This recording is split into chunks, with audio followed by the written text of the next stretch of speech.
శ్రీ గురుభ్యో నమః. భక్తివర్ణ ప్రేక్షకులకు శుభోదయం.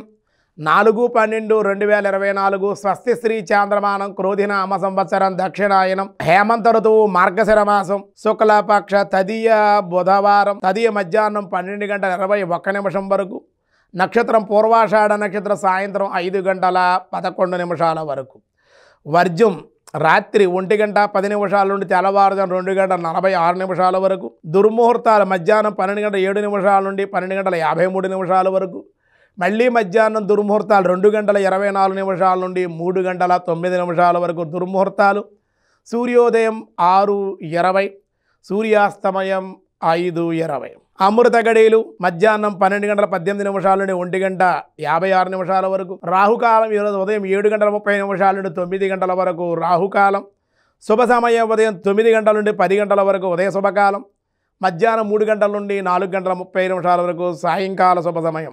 అలాగే అతిగండ యోగం మధ్యాహ్నం 2:38 వని రాత్రి 12:05 గరంజి ఉదయం 12:21 వరకు. ద్వాదశ రాశుల వాళ్ళకి దినఫలాల్లో ఈరోజుగా ముందుగా మేషరాశి. మేషరాశి వారికి ఈరోజు వాక్చాతుర్యంతో సమస్యలు పరిష్కరించుకుంటారు. విద్యల యందు రాణింపు. వృషభ రాశి వారికి ఈరోజు ద్రవ్యలాభం వృత్తి వ్యాపారాల మూలకంగా కూడా లాభం ఉంది. మిథున రాశి ఊహించిన లాభాలు ప్రశంసలు కొత్త అవకాశాలు. కర్కాటక రాశి స్వల్పంగా అనారోగ్య సమస్యలు దేవతా ఆరాధన చేయడం వల్ల మేలు కలిగే అవకాశం. సింహరాశి యత్నకార్య సిద్ధి అధిక ఖర్చులు కొన్ని అవకాశాలు కలిసి వచ్చుట. కన్యా రాశి అజాగ్రత్త పనికిరాదు ఎవరిని కూడా నమ్మకూడదు అలాగే ధన నష్టం కూడా జరిగే అవకాశం ఉంది. తులారాశి వారికి ఈరోజు విద్య ఉద్యోగ వ్యాపారాల్లో ముందంజ ఉంటుంది. ధైర్యంగా ముందుకు పోగలుగుతారు. వృశ్చిక రాశి ఆరోగ్య సమస్యలు ధన సమస్యలు ఉంటాయి.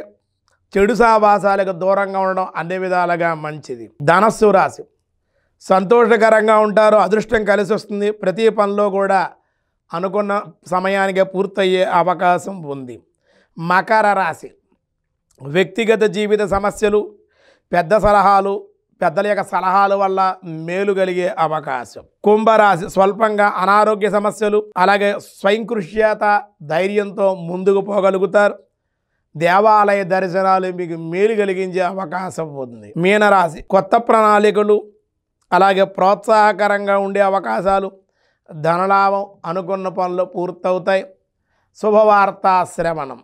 ఈరోజు విష్ణు సహస్రనామంలో వ్యాసాయ విష్ణు రూపాయ వ్యాస రూపాయ విష్ణవే శుచిః వాం శుచయే నమః. పవిత్రుడు మాలిన్యరహితుడు మాయా సంబంధము లేనివాడు గనక స్వామిని శుచిః అన్నారు అను దివ్యనామంగా వాచాలుడయ్యాడు. శుచిత్వము దైవత్వము మార్గము. శరీరమునందు శుచి వాక్కునందు శుభ్రత మనస్సునందు శుచిత్వం ఈ రీతిగా త్రికరణాలయందు శుద్ధి పాటింపమని ఈ నామం ప్రబోధిస్తూ ఉంటుంది. శరీరం శుభ్రంగా ఉండాలి. స్నానం చేస్తాం మనం మాట్లాడే మాట శుభ్రంగా ఉండాలి. దంతధావనం అది చేసుకోవాలి. మాట్లాడే మాట శుచిగా ఉండాలి. మంచి మాటలు మాట్లాడాలి. మన మనస్సు ఆలోచనలు బాగుండాలి. జపం చేయాలి. భగవంతుడు స్మరించాలి.